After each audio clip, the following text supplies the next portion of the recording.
Okay, good enough. Let's get going. Okay, so this is security awareness training. Don't fall for it.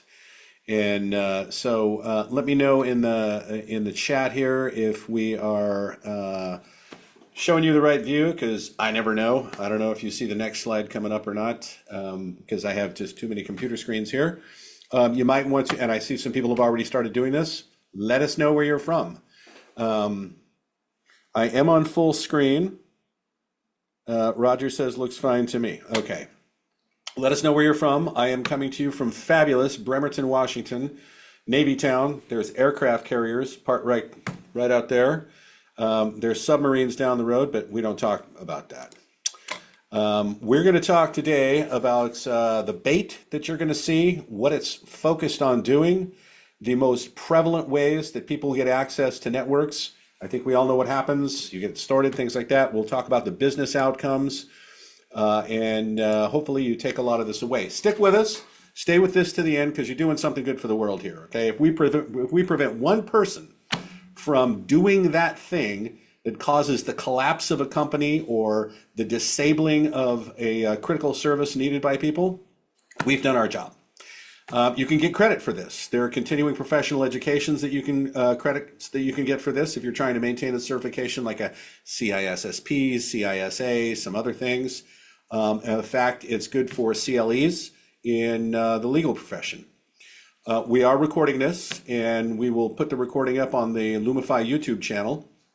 And we're going to talk at the end of this about some security of your home network, because your home network, for everybody that's able to work remotely, is now part of the attack surface of your organization. So I think it's important that we spend a little time on that.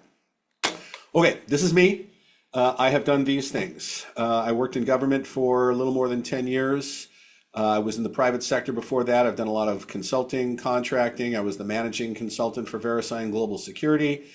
And in that capacity, I lived in hotels, went to work on airplanes, ate in restaurants, and drove rental cars.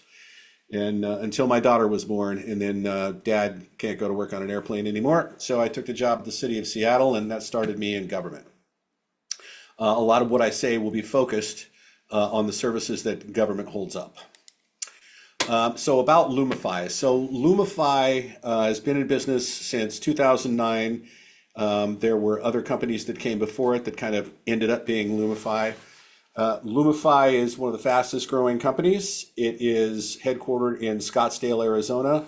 And what we do is a combination of managed and professional cybersecurity services that can tick off every box that you need. If you need somebody to do a risk assessment or a penetration test, or create a risk governance committee for you, monitor your network 24/365, and kick the bad guys out of your computer network. That's the thing. There's two parts to risk. There's the likelihood that something bad happens, and its impact.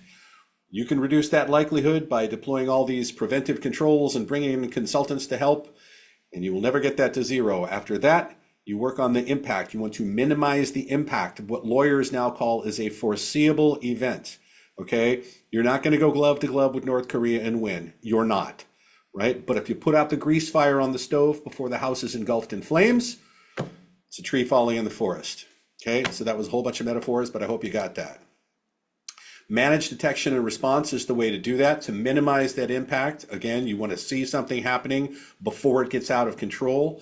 So what Lumify does is, leaving your data on your network, we are able to monitor your cloud properties, your endpoints, your network. We can provide detection analytics that are signature-based, rule-based, as in a SIM system, behavioral-based, so that it's not, well, we didn't see the signature of the Emotet Trojan, but you did something so weird we should investigate. This is a very full-featured set of detection analytics and very good process behind that, so that when something happens, we know exactly how to fall into response mode, and again, put out the little fire before it gets big. Okay, that's the commercial. Here we go. Hey, Mike, one sec. Yeah, Sorry, can you change the mode to presentation mode so we can see the full screen? yeah. Just That's I was asking, and I don't. Maybe people did not understand what I was asking. So let me see. yeah, one sec here. Thanks, everybody. Yeah. Just bear with us. I think they've changed some That's what you settings want. here. Yeah. There we go. Okay. Perfect. Thank Right. you. So for further reference, if you see the next slide coming up, it's the wrong presentation mode. Okay. All right. So why are you here?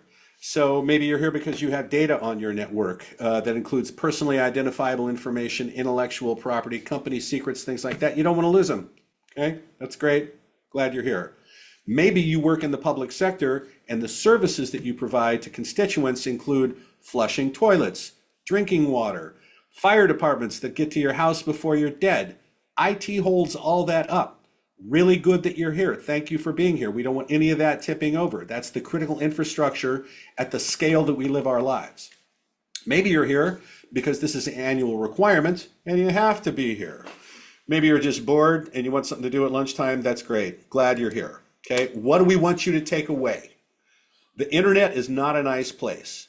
Most of what you see now is, unless it's a personal communication from someone you know, is trying to game you, trying to defraud you, trying to get you to bite on something that will provide initial access to your network. Okay, you don't want to do that. There's a few ways that this happens. We can boil these down into a few ways, and that's what I hope you can take away from this. We're going to talk about that, and we're going to show a lot of examples of the bait that you're going to see. And a lot of the bait comes from my personal accounts. I have one OG email account that I registered pre-2000, and it's a magnet for this stuff, right? And it's important to know that now it's not always just a shotgun blast out over the internet trying to get gullible people to click on stuff. There's research that goes into this. They're going to look you up on LinkedIn. They're going to find out who reports to who can move money, who can authorize the movement of money, things like that. So these are not as random as they used to be. All right, let's center ourselves on the real outcomes we're trying to avoid here, okay? Scary Russian cyber buffer overflow SQL injection is not it, all right? Business leaders do not care about any of that.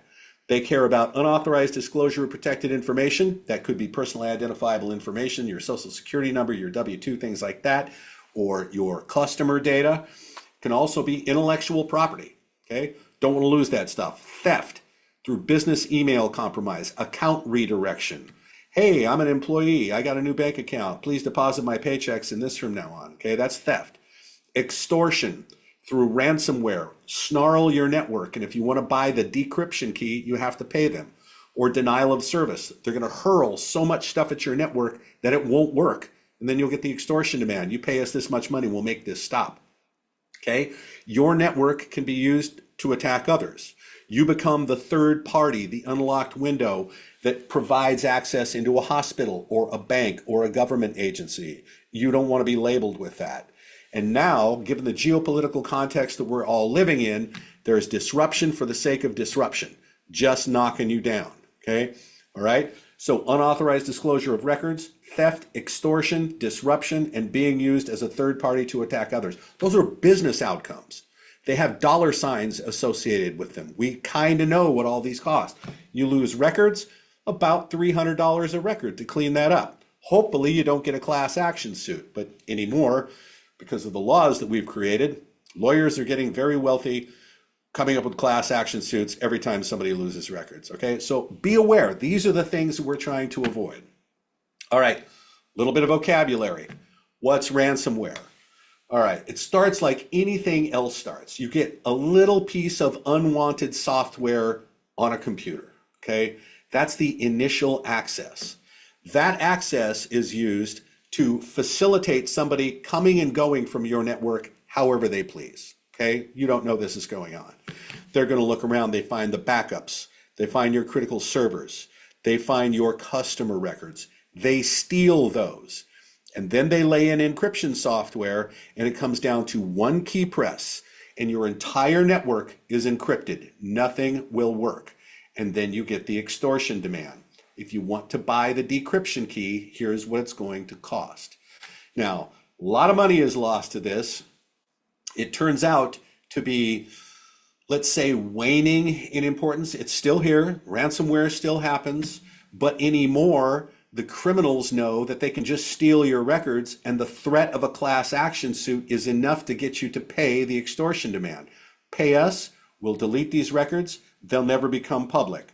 And the companies that say, forget that, we're not paying you, they make their records public right away, and a class action suit happens every time. Why? Because lawyers are vultures, and they are looking for these things to happen and jump right on it. I could name 3 or 4 law firms that are making all their money doing this. It's reprehensible, but we created the laws to make that happen. Business email compromise, okay? Account redirection. All right, it's got a couple of flavors, all right? I can send your accounts or your accounts payable people an invoice, and if it's under a certain threshold, they're probably just going to pay it. They're not going to ask questions, all right? Somewhere in the middle, you'll get email from the CEO saying, I'm at a conference. I would like to give some gifts away to our customers. Please buy me some gift cards. All I need is the serial numbers, okay? On the high end, an employee or a vendor contacts you to say, we have a new bank account, please deposit all funds from this point going forward into the new account. I'm gonna give you an example of that. So City of Seattle, I used to work for, supports a nonprofit called Mary's Place. And Mary's Place is all over the place, not just Seattle. And that's a homeless shelter for women and children. Somebody compromised the Mary's Place email system, and they started surveilling email, finding out who do we talk to at the City of Seattle, how much money do they give us every year, and then impersonating that person from their email account at Mary's Place, wrote to the City of Seattle and said, here's our new bank account, please deposit funds in this account going forward. And they didn't find out until $800,000 later. There's been much, much larger losses than $800,000, and this is very prevalent. In fact, there is more money lost to this than there is to ransomware, okay? So now remember that tactic. The CEO is asking you for something, okay? There's a cognitive bias that we have that I'll get to that makes that work more than it should. Cryptocurrency mining, all right? What is it? A little piece of unwanted software gets on a computer. Okay, what's this one do? It puts your computer to work trying to solve a cryptographic algorithm. And when it does, it finds a solution, it mints a coin, and the miner gets paid for minting that coin. So if power is cheap, you can go rack up computers out in Wenatchee, Washington, and all the power comes from falling water, call it good, right? Well, if power is expensive, why buy all those computers? Why pay for all that power? How about we just use compromised computers all over the world? And this is what happens. Okay, how do you know this is going on? Your fan won't turn off. Your computer is very sluggish. It's just not behaving. Okay, and when I say a computer, it's not just a computer like you're thinking of like a laptop. It's anything with a CPU.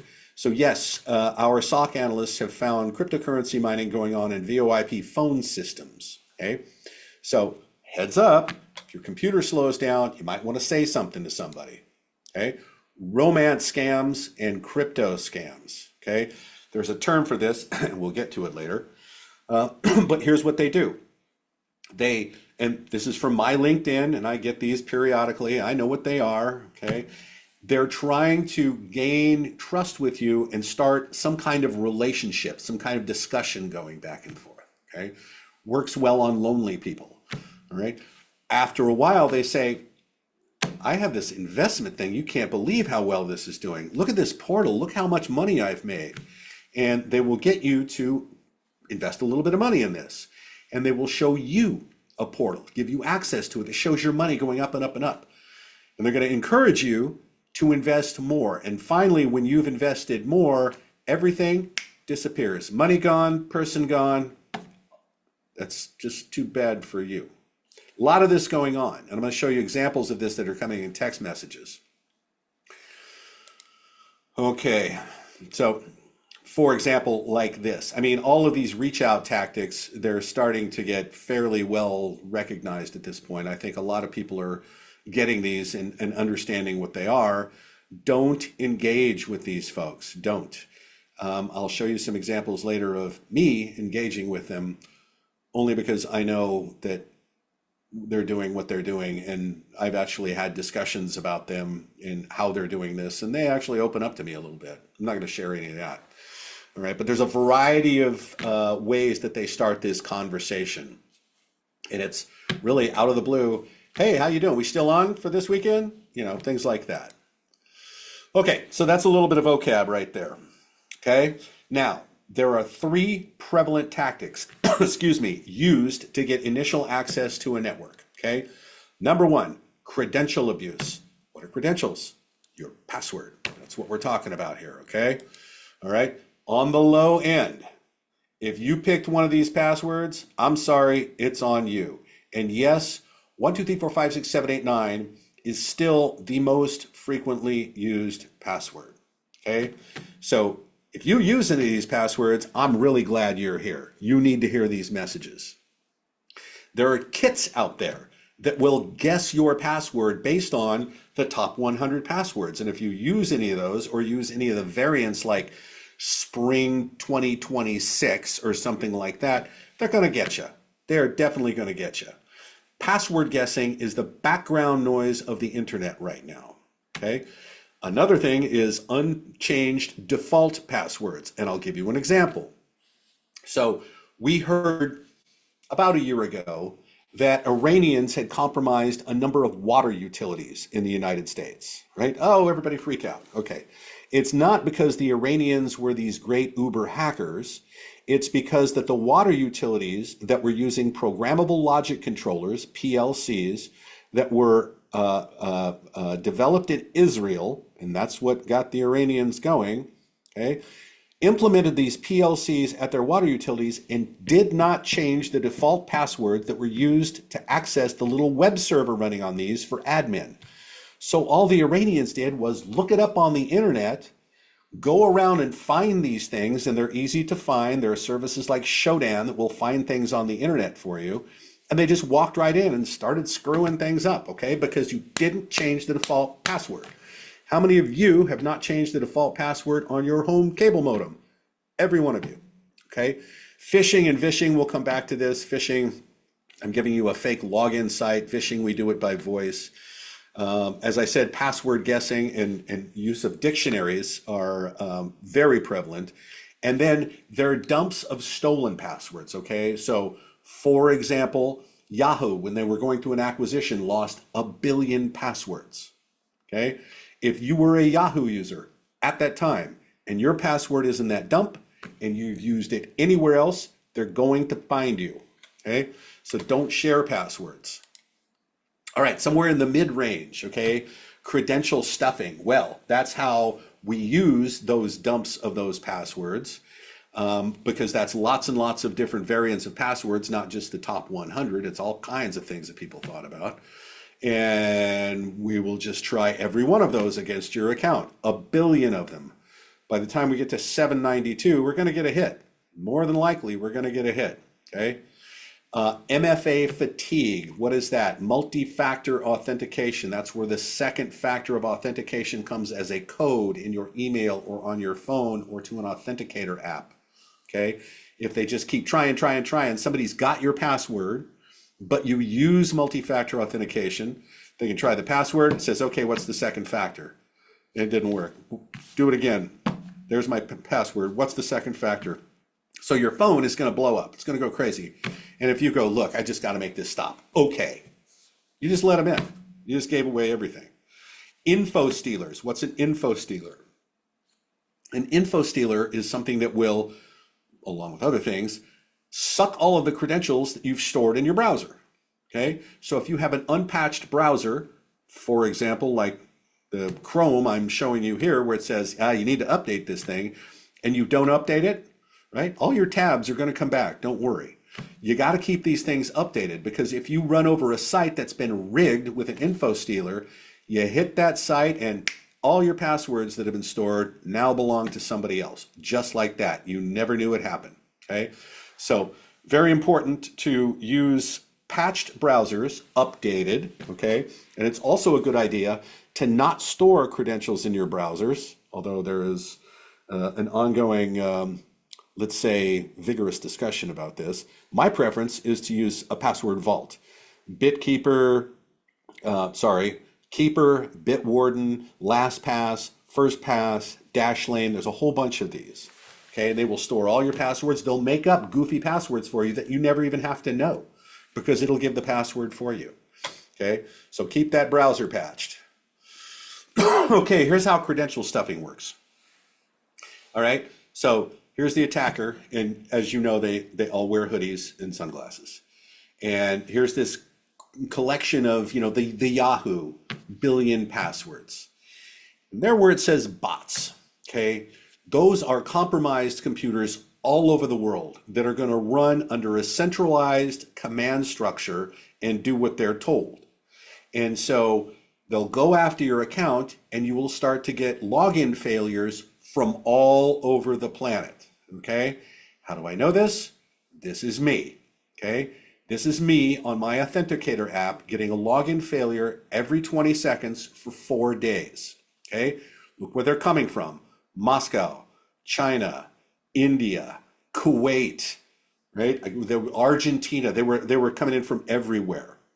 This is not a person behind a keyboard.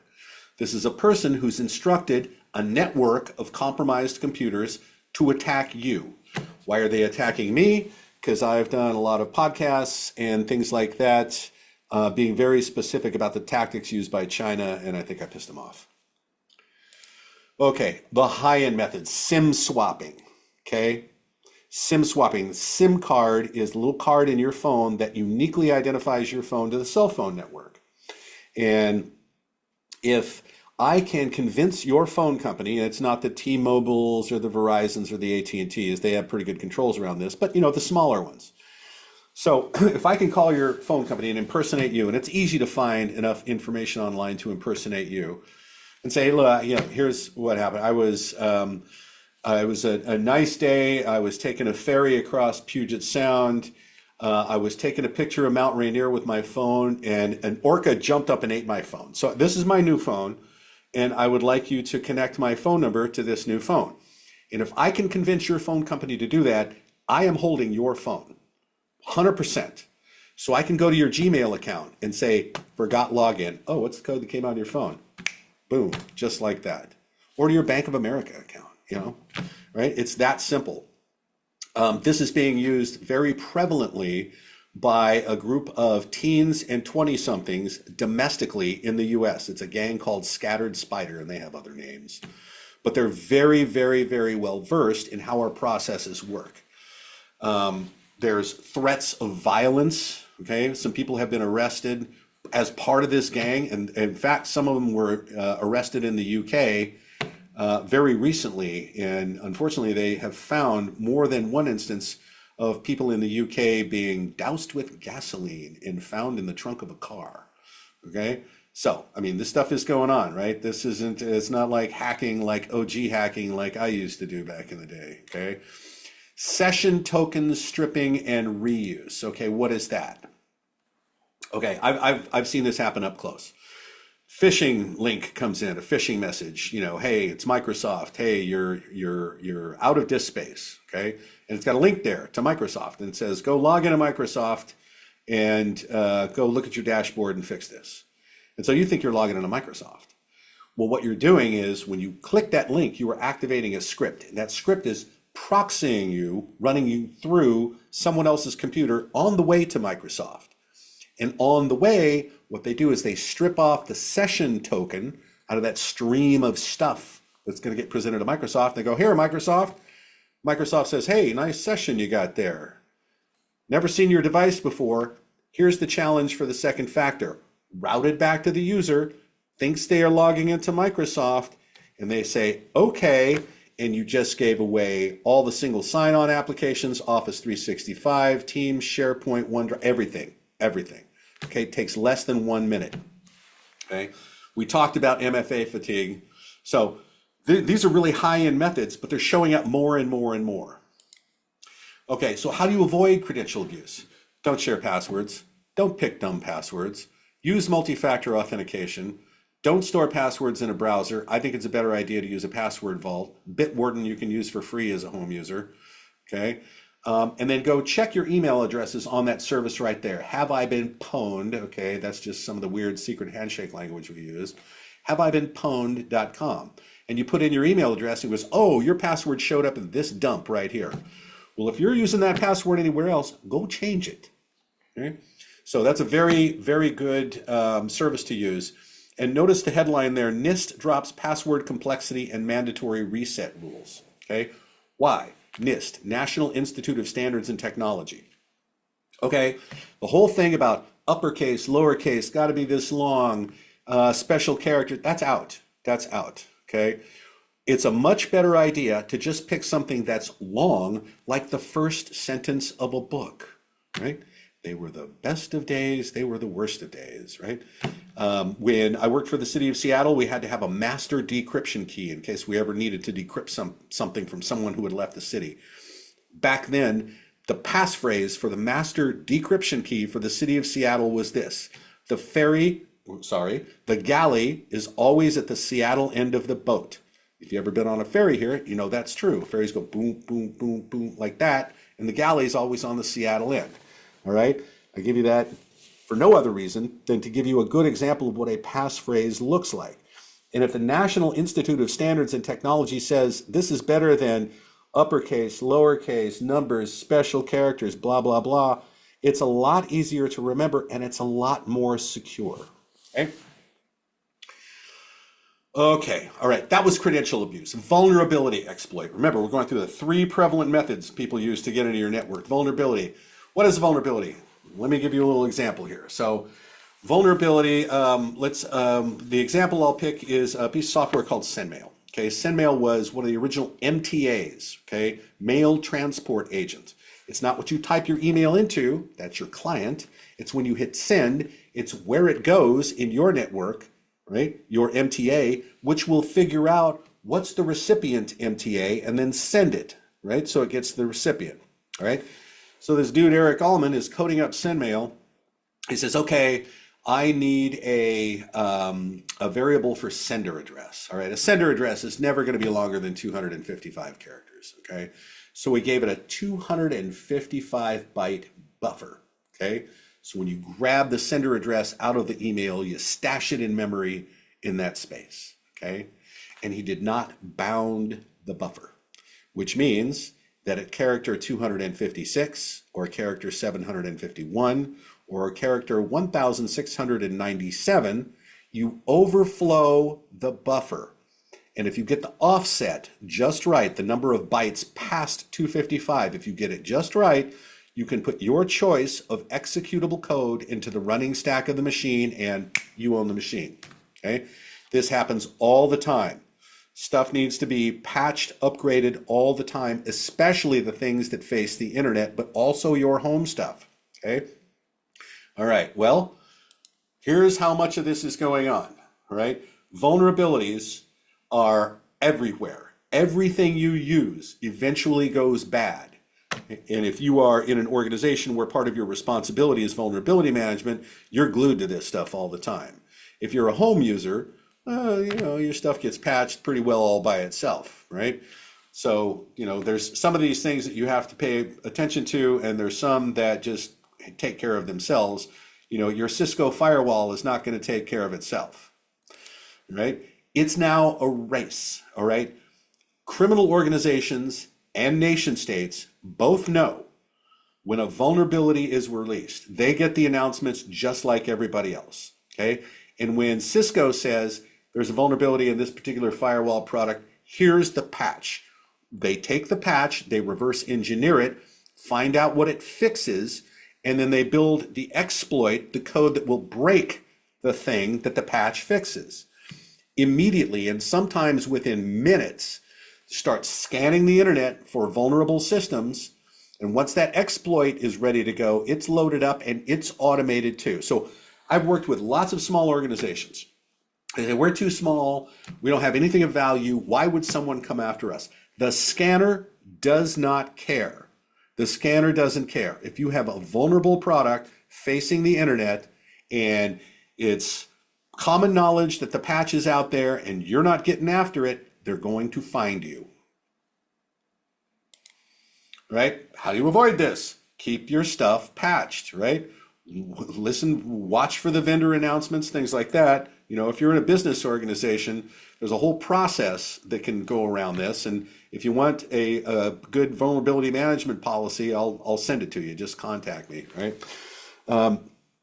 There's something called the Known Exploited Vulnerabilities Catalog that's put out by CISA, the Cybersecurity and Infrastructure Security Agency, that's part of Homeland Security. And they say, well, there's all these vulnerabilities out here, but here's the ones that they're actually going after. Well, if it's on that list and it's a product you own and it faces the great unwashed population of threat actors out there, known as the internet, you better get after it, okay? If you're a home user, yeah, your stuff is going to patch itself, you know? Microsoft will tell you it's time to restart your computer to activate the patches. And if you look down on the bottom right of your tray and you see a little orange thing down there, well, that means you should have rebooted your computer about a month ago, okay? iOS, the operating system for Apple phones, it'll get nasty with you. It'll say, look, I have asked you to reboot now for 3 days, so go ahead and go to sleep because when you wake up, you're going to have a brand new phone. Okay? It is very important to reboot to activate the patches. Don't let a lot of time go by, because the more time that goes by and you haven't activated those patches, the more likely it is you're going to run over some kind of booby trap. Okay, that was vulnerability exploit, and now social engineering, all right? And I said we're going to talk about a few cognitive biases that we have that help these mostly criminals, okay? This is still one of the more prevalent ways, right? We just fool somebody into doing something. Why? It's because there are these things about us that make us want to click on that thing, okay? So let me pick one here. The curiosity effect, okay? News headlines, current events. If you got a piece of email right now that said, ICE kills 2 in Minneapolis, right? Or, something like that. You're going to click on that because that's in the news, right? Doesn't matter that it came from somebody you don't know and you didn't expect. You're going to click on it. Okay? Don't. Okay? Authority bias. Remember, if the CEO is asking you to buy gift cards, you're going to be a little snappy about getting that done, now won't you? Okay? Confirmation bias. When we're presented with something that confirms what we already want to think, we're going to be a lot more interested in that. Okay? And, I'll just say right now, as we're coming up to elections, confirmation bias is going to be weaponized to use against us. When we talk about the Office of Personnel Management data breach some years ago, where all the government records were taken, right? My SF-86 form with my fingerprints on it for my security clearance, or the Equifax data breach of some time ago. That's a whole bunch of financial information. That's a whole bunch of personal information. And we think all that's owned by the Chinese. Well, every government in the world has a dog in the fight as to who gets elected in this country. And what they're going to do is they're going to take all that information, expose it to AI, find out what everybody's personal cognitive bias is and how to pull that string to get them to vote the way they want you to vote. All right. This is going to be nuts later on. It's already something like 50% of the news on Facebook is from foreign actors, right? It's all disinformation, right? And you want to believe it because it's what you already believe. And so you're likely to investigate that, okay? So be aware that there are these things about us that help them. Help desk social engineering, okay? The Scattered Spider Gang, and they've merged with others. Scattered Lapsus Hunters. Okay, who comes up with these names? Right? This is Gen Z in our country. Okay, so what they'll do is they'll research an employee to impersonate, call the help desk, say I need a password reset, and if the help desk does that with no other confirmation of identity, you just let them walk into the network. It's that easy. It is that easy. Okay, the other side of this is one of these actors will impersonate the help desk and call a user and say, we have to reset your multi-factor authentication. Okay, tell me the code that just came there. All right, and you just gave it to them and they're just logging in as you while you tell them that. Okay, so be aware. This is a very current threat right now. This is happening quite a bit. Phishing, okay, phishing is almost kind of 20th century at this point, right? You're presented with a login page for some company that you trust or that you do business with, or maybe you don't. So there are the most prevalently used brands in phishing, right? So of course, Microsoft is going to be way at the top of that. But it's a whole lot of them, and I'll show you some examples of this, okay? So, and what they all want you to do is log in, okay? Well, if you're already logged into Microsoft, you've been working all day and you get some kind of email message that says Microsoft wants you to do this, and you hit that link and all of a sudden it goes, what's your password? Stop what you were doing. You're already logged in. You don't give your password to Microsoft every time you use another one of their services because you have an active session, okay? When something asks you for a password and you did not expect it, stop what you were doing. Look at all of the information in front of you, especially the return address or the URL of the website you're being presented with. Ask a question if you need to. You're probably just going to delete it and move on, okay? And right now, there are these kits out there, okay, because organized cybercrime, which is today called the third largest economy in the world, has all kinds of money to put into research and development and come up with ways to automate all of this. And now there are kits that if you wanted to get into crime, all you got to do is give it the URL of a company that you want to impersonate, and it will create lookalike sites, register the domains, and use generative AI to come up with a phishing message that is compelling. That's how hard it is today, right? That is what we are faced with today. Voice phishing. Okay, we have the worst secret handshake language in the world in this business. So anymore, just believing what somebody says, you can't do it, right? Did you expect this message? That's a question you should ask yourself all the time, okay? Verify the identity of the caller as best you can, all right? So maybe for a help desk, that's if you need a password reset, you come and stand in front of the person at the help desk who's going to do this for you, or you have your supervisor authorize this or something, okay? There's some flavors of this that show up fairly prevalently, right? Like the grandchild in trouble, okay? Hey, Grandpa, it's me. I was on spring break in Spain. I got thrown into jail and I need you to bail me out, okay? Right? It still happens all the time. Don't type a URL in if somebody gives it to you over the phone, okay? Here at Lumify, right, one of the things we do is penetration testing. We break into networks, and we know that if we're having any trouble doing that, we can call the help desk and we say, look, I just need you to, you can recreate this error, just type this URL in, and as soon as they do, we got you, just like that, okay? So don't type in a URL somebody gives you over the phone. And now we have deep fakes. So you can't trust what you're hearing on the phone. You can't trust video. All of the websites you're being presented with are fake.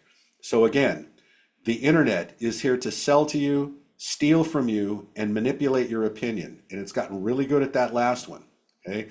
One thing to watch out for are fake job applicants, and they will use deep fake videos to appear as somebody other than who they are. And this is used quite a bit by North Koreans. And what they do is they get on with companies and they steal intellectual property from the companies, and they hit them with ransomware, and they extort them, and they use the money that they've extorted to fund their weapons program. So you could be the cause of funding the North Korean nuke that falls basically on my house, which is halfway between Puget Sound Naval Shipyard and Bangor Sub Base. So please don't do that. Okay, all right. So we talked about the business outcomes we want to avoid, okay? That's unauthorized disclosure of protected records, theft, extortion, being used as a third party to attack others, and just disruption. We went through some vocabulary. Now you know how ransomware works, and cryptocurrency mining works. And then we went through the three prevalent ways that organized crime and nation states now are trying to get initial access into important networks, okay? That's what we've covered so far. Now we're gonna look at some bait. Fake failed delivery. This is very prevalent during holiday time. And in fact, the statistic is that the fake USPS websites get almost as much traffic as the real USPS website, except at Christmas time, and the fake ones get more, okay? The USPS does not talk to you like this, okay? If you look at the URL there, the link that they're trying to give you, Okay, does that look like USPS.gov to you? Okay, use your head for crying out loud, all right? And then the instructions are really weird, okay? Now, see where it says virus total says this is malicious and phishing? I talked about haveibeenpwned.com, which is a good resource to see if your passwords have been disclosed. Virus total, you can put a link in there, a URL in there, and it'll run 90 something different checkers over it and tell you what it thinks about that link. Okay, I'll show you an example of that in a minute, but that's a good thing to use. Okay, fake job offer. These are coming in all the time. Look at this. Wow, 200 to 600 daily, monthly salary of 6,800 after signing, performance bonus. Wow, work remotely from my phone. Hook me up. No, do not hook me up. This is obviously too good to be true. If it sounds too good to be true, it is. Okay, here's how it works. Okay, we're going to sign you up as an employee. Okay, we're going to do direct deposit into your account. So we're going to need your account details. Okay, all right, look, we made 2 small deposits into your account. Can you tell me what they are? That's the way you set up bi-directional, okay, money going back and forth from a bank account. And so if you assist them in doing this, they're just going to drain your bank account. That's it. That's how this works. All right, I said there was another word for this whole romance scam, crypto stuff, right? Okay, it's called pig butchering, right? That is a loose translation of a Chinese term, which means fattening the pig on the way to market, you know, something like that, right? All right, they want some personal relationship. They want to start talking right away. Hey, I'm sorting out my contacts. And I saw that your number has no notes. Can you tell me your name? All right, so I mess with them, all right? Werner Heisenberg, okay? A physicist from Munich, Germany has passed away. Yeah, that's absolutely true. I left out the last part of it where this person said, "Are you really Werner Heisenberg?" And I said, "One can never be certain." And if you get that, congratulations, you get physics jokes, all right? But again, they're going to introduce this investment, get you to invest a little, get you to invest more, then they're going to take your money, okay? Don't engage with these folks, okay? If you do, just be careful, okay? So, you know, yank their chain a little bit. You know, you don't have to confront them or anything like that, but it's a little fun to play around with them. All right, business email compromise. So this is emailed to me from our CEO, Garrett Silver, whose email address is not chief_exec.officer1@aol.com. And I know that because I personally know the only 2 remaining AOL users, okay? So forget the nuance here. There are little grammatical things in there. It says I'm arranging some gifts for the staffs. Okay, well that's more of a UK term or India, right? Like they say maths, okay, instead of math. All right. Okay, set that aside. Remember the tactic. You're getting email from the CEO asking you to buy gift cards. Eyes up. What's that return address? This doesn't pan out. Okay, and the CEO thing is used with great success, right? All right, look, Microsoft doesn't tell you this stuff. They just don't. They don't say you're out of space. They don't say your mailbox is full. They don't say anything like this. If they're going to talk to anybody, they will talk to the admins, okay? Every one of these has a return address. Look at the one in the middle, mountainmadness.net. Is that Microsoft? No, right? Look at the information in front of you, okay? Every one of these, if you hit any link in there, what's it going to do? It's going to ask you for a password. You're already logged into Microsoft. When something asks you for a password and you did not expect it, stop what you are doing. Take a good look at all the information in front of you, ask a question if you need to, and then just delete it and go on with your life. All right? A QR code is a URL. You just have no idea where it goes, right? Remember the shortened URLs, bit.ly, right? This is even worse. You have no idea where this is going to take you, okay? So stuff like this is coming in all the time. Don't just willy-nilly go scan this stuff, okay? That means your wound is self-inflicted, okay? This one specifically would defeat multi-factor authentication because it says it's Microsoft multi-factor authentication 2FA sign-up. There will be a person on the other end that's intercepting your second factor, going to log in as you, and then you've given everything away, okay? See how we're doing on time here? Good. Phishing, okay, there's lots and lots and lots. Yes, Microsoft, it's Google, it's things like that. But one that shows up a lot is DocuSign, okay? And so here's view documents, right? Well, if you didn't expect it, suspect it. Okay? You have no idea what that is. What it's coming out of the blue, somebody I don't know, I did not expect this thing. Don't investigate. Don't. Okay? When you click view document, it's going to ask you for your DocuSign credentials. Okay? Stop what you were doing. Look very carefully at what's in front of you. Okay? And you're just going to delete this and go on with your life. Okay? There's lots of these fake voicemail attachments, right? We know about attachments. Okay, pro tip, you're not going to get a Craftsman tool cabinet for giving your opinion to Lowe's. No, you're not. Okay, it's fun to think that you will, but you won't. Right? What they're going to do is they're going to sign you up for more spam. You're just going to identify yourself to them. Okay, remember I talked about those cognitive biases. One of those is the urgency bias, right? So when it says limited supply, 9 rewards remaining, you may have a knee-jerk reaction to go, oh, I got to get in on that. Okay. Well, I mean, use your head here. Okay. If this went anywhere, it went out to hundreds of thousands of email addresses, 9 rewards remaining. How do you know? Okay. That's crazy. All right. But just remember this tactic here. Hey, we're going to give you something free for filling out our survey. No, they won't. Okay. Again, with the urgency bias. Okay. This comes from American Express and says, somebody has, this is the one where they put money in. No, this is one where they just, yes, somebody put money into your account. But before we authorize this, you have to log in, okay? It doesn't work that way. No bank works that way, okay?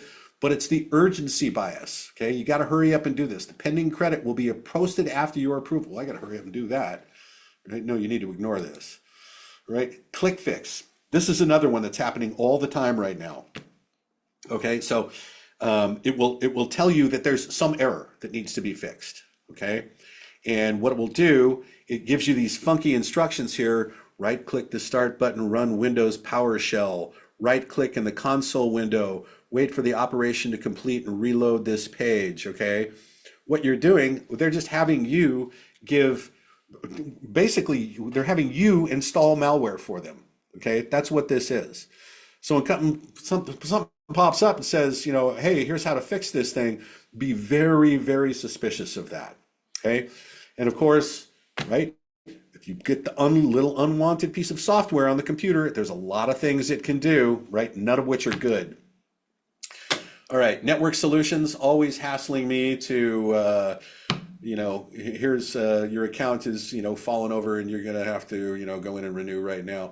Right, take the URL, put it through VirusTotal. Okay, that's what VirusTotal says. 3 of 96 security vendors flagged this URL as malicious.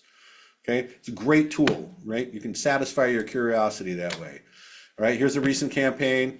Right, okay, LinkedIn has turned into kind of a cesspool, so all this stuff is, happening all the time. Anywhere on this image is a clickable link. Okay, not just the download link there. So you hover over that. You say, oh, I see, that goes to a dental office. Ha, ha, ha, I didn't get fooled. Do the next step. Go to VirusTotal, run it through VirusTotal. 6 security vendors said this is bad, okay?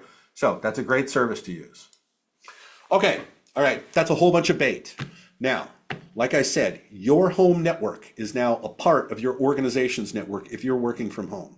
So there's some things that you need to know about this. And I don't expect anybody to become, a network engineer from this one presentation. And so like I said, the recording is going to be available online and you can go back through this because a lot of this is in teeny weeny iStrano vision. All right, your home router, change the default credentials. Don't be a water utility being attacked by the Iranians, okay? Right? Change the Wi-Fi password, okay? Make it a passphrase, make it long like we talked about, okay? Enable the right kind of encryption, rename your network, okay? Your network probably says Netgear 5G. Okay, all right, well, you just identified what kind of router you have and they're gonna go look up and see if it's got any vulnerabilities, okay, that haven't been patched. We'll scan your router and see if it's been patched, all right? Keep the firmware updated. Hopefully your ISP is updating your home router. I don't really know that for a fact that they are. I have firewalled myself off from my ISP's router, and I'll talk to you about how to do that. All right. In fact, when you do that, you can do it with the DDWRT firmware. You can bop on down to Goodwill, get yourself a $5 Cisco access point, perfectly good, right? Flash it with the DDWRT firmware, and now it's a firewall. Put it inside your cable modem, your DSL modem, your whatever, right? Your internet service provider router, and firewall yourself off from that. Turn off the Wi-Fi on the ISP router and use the Wi-Fi on your new firewall. Okay. Now that's a little bit advanced. Okay. But learning how to update firmware is not a heavy lift, and just like, you know, patching your phone, it's something you should do. Okay. On your home router, if you don't want to go out and build yourself a firewall, right, you can enable the firewall on your router. One thing you should not do is make the admin interface of your router accessible from the internet. Okay. Don't turn on admin from the internet. Just don't, right? Like I said, password guessing is the background noise of the internet. Somebody's going to find it. Okay. And here's a few more tips, right? Disable WPS, right? Wi-Fi protected setup, disable universal plug and play, disable remote management, like I said. Okay. These are all home network security tips, right? Your network structure. If you're good at this, you can create a guest network so that somebody comes in your house to use the Wi-Fi. They're not on the same Wi-Fi network that you're using for your work. Okay. Isolate your smart devices. Now, I don't have Alexa or internet connected light bulbs or thermostats or anything like that. My car doesn't even have a USB port in it because I know how prevalent this stuff is. Okay. But if you do, you have those things on your network, it's really good to create a network segment that's only for those. Okay. Secure your smart devices. Remember, if you have internet connected light bulbs, they have passwords. Change the passwords. Okay. All of these things apply to not just computers. Now it's all little IoT junk that everybody wants to hang on their networks. Okay. Your security practices. It's a real good idea to monitor your network, right? Get a little piece of software called ZenMap, for example. Map your home network. And then you'll go, what's that? Okay. It's a really good idea to keep your the number of addresses, IP addresses, that your router will hand out to Wi-Fi devices and things like that, down to the minimum number of possible. If you know that there's never going to be more than 10 things on your network, it's got 10 addresses it'll hand out. That's it. Nobody can join your network if it won't give them an address. Okay. Antivirus software, obviously, it's good to have a protected environment where you are working so that nobody can see your computer screen. Okay. It's good that if you're, going on an airplane, to use a privacy screen on your laptop. Okay. That's all called OPSEC. OPSEC, operational security, which is shorthand for don't let anybody know what you're doing. All right. VPN, good idea to use a VPN. There's lots of them out there. Reboot your devices so that the patches are activated. Okay. And here's the advanced tips right here about segmenting your network and creating that firewall with the DDWRT firmware, keeping your DHCP scope. That's dynamic host configuration protocol. That's when you plug a computer into a network, first thing it does is it screams out there, hey, are there any DHCP servers out there? And we'll get, here I am. Okay, last time I was here, you gave me this address. Can I have it again? Sure thing, nobody else has that. Here's your address. Okay, that's how DHCP works. Okay, keep that scope tight.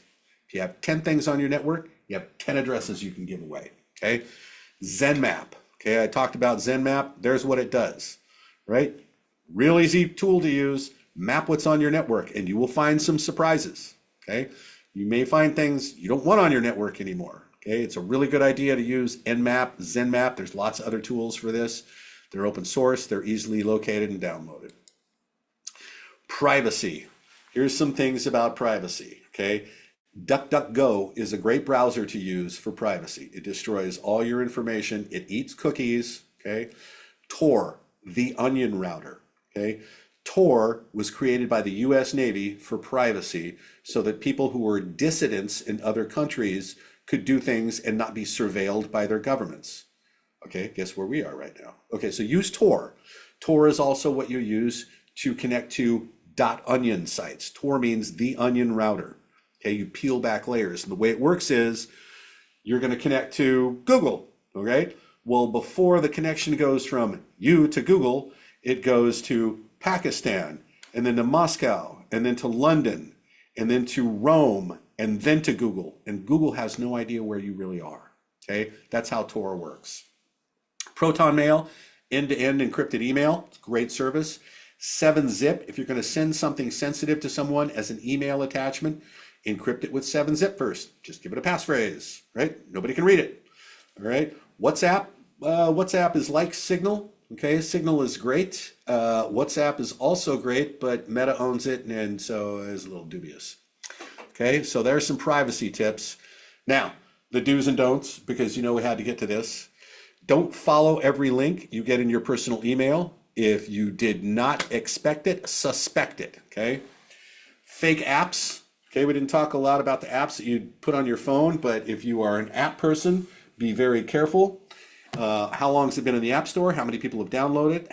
How has it been rated? How many people have rated it? Because a 5-star rating by 3 people is statistical fuzz, okay? That doesn't mean anything. The bait, all the examples I showed you, these are all current. They're happening now, okay? Remember them. Patch your vulnerabilities. Don't forget to reboot. Personal use on a personal device is the best tip that anybody could ever give you on how to use computers at work, okay? So when I was at the city of Seattle, we made a lot of measurements, and we could prove that 40%, 40 of the compromised assets on the network were due to the use of personal email, okay? Don't use your organization-provided device for your personal stuff, okay? Gmail lives here. Facebook lives here, okay? 40% of the problem just got run off a cliff with a simple policy change, okay? Simplifying these things is not that hard. VirusTotal.com, HaveIBeenPwned.com, download ZenMap, use that, okay? Don't reuse passwords, pick good passwords, use passphrases, okay? Use a password vault. If you're going to store stuff, if you're going to store passwords in a browser, keep that thing updated, right? If you find a USB stick lying on the ground or in a bathroom, don't go jack it into a machine, right? That's a very, very easy attack to pull off now that we have all these domestic actors, right? The scattered spider gang, okay? That's what they do. They'll go throw USB sticks in parking lots and just wait. Do use multi-factor authentication. I'm just going to take 1 second and I'm going to define what multi-factor authentication is because there's a little confusion around this, okay? So if you go to a credit union in the Midwest and you go to log into their portal, so username, password, okay, what was the color of your first car? Okay, that is not multi-factor authentication. That's 2 things you know. That's 2 shared secrets, your password and the color of your first car, okay? Multi-factor authentication is defined as 2 or more of the following: something you know, something you have, something you are. That's it, okay? Something you know is a password. Something you have is a phone, which in this case is an authentication token, okay? It's good to use an authenticator app, better than getting a code over SMS, right? Text message, okay? But your phone is something you have. So if I can give you the code that just came out of the phone, I've proved I'm holding my phone, something I have, okay? Last one is something you are. So I used to work at the Seattle Emergency Operations Center every time we had an emergency, which was only defined by 1.5 inches of snow in Seattle and complete city paralysis. But the way you got into the EOC was palm print. So you're going to see more and more bio-authentication things happening, okay? So that's multi-factor authentication. 2 or more of the following: something you know, something you have, something you are, okay? More important than anything, if you see something, say something, okay? Hey man, fan won't go off on my computer. I got the new return to office policy and I logged into SharePoint and then nothing happened. If something like that happens, right, especially if it kind of correlates to some of the examples I gave you, tell somebody about it, okay? You have a limited window of time to put out the little fire before the house is engulfed in flames. Okay, with that, thank you all very much for attending. I appreciate you being here. Stay connected. I put out a daily InfoSec Insider News Blast. It's 20 articles. It's original title, the money quote, and the original link. And we don't do creepy link tracking because the type of people that get this newsletter do not like creepy link tracking. Okay. Yes, we're going to do these awareness trainings in 2026. We were doing them monthly. We might be moving that to quarterly. And watch the Lumify site for events because we do all kinds of interesting things. So with that, thank you all very much. Appreciate you being here. We are ending exactly on time. And this presentation will be online later. Thank you a lot.